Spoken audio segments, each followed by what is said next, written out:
চেষ্টা করতেছি, যেহেতু আমাদের পার্শ্ববর্তী দেশের তুলনায় আমাদের বর্ডার গার্ডের স্ট্রেংথ আরো বাড়ানো দরকার। আমরা এইদিকে চেষ্টা করে যাচ্ছি।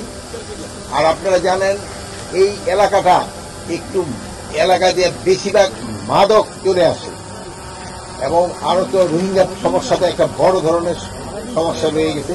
এই জন্য এই ব্যাটালিয়ানটা খুবই দরকার ছিল। ভবিষ্যতে আমরা চেষ্টা করবো যদি এখান থেকে আরো ব্যাটালিয়ান দরকার হয় আমরা আরো ব্যাটালিয়ান রেজ করবো। বাট এই এলাকাটা যেন শান্তিপূর্ণভাবে থাকতে পারে, জনগণ যেন শান্তিতে থাকতে পারে এবং বর্ডারটা যেন নিরাপদ এবং শান্তিপূর্ণ থাকে, এই চেষ্টা আমরা করবো।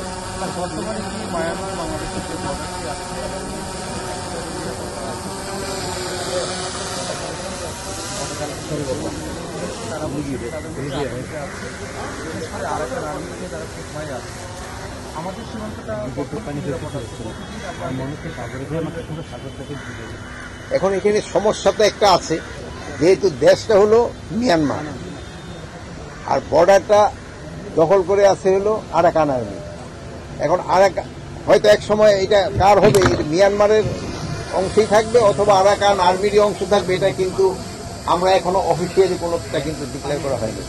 কিন্তু এই জন্য আমাদের জনজনের সাথেই আমাদের একটা সুসম্পর্ক রাখতে হচ্ছে এবং আপনার সীমান্ত নিরাপত্তার জন্য।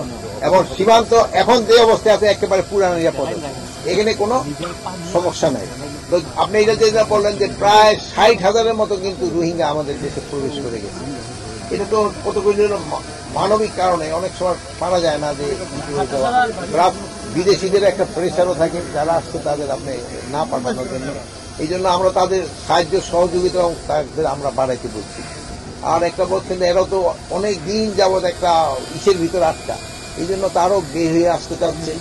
এবং অন্যান্য দেশ কিন্তু একসময় একটা প্রমিস করতে যে তারা তাদের জন্য অন্যান্য দেশে নিবে, কিন্তু যে পরিমাণ নিচ্ছে এটার সংখ্যা খুবই কম।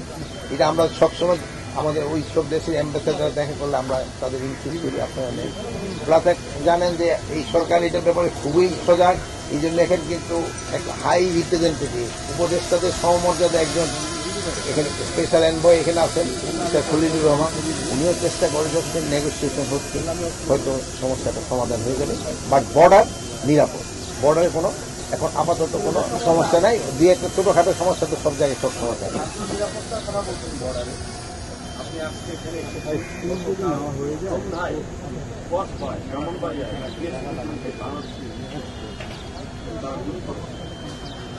সীমান্ত হত্যা হয় কসবাই গতকাল। আমি কিন্তু আগের যে কথাটা বলছি আপনাদের এই এলাকাটার সম্বন্ধে আমি বলতেছিলাম, কসবাটা কিন্তু ইনফ্যাক্ট আপনাদের এলাকায় পড়ে না, ওটা কুমিল্লা পড়ছে।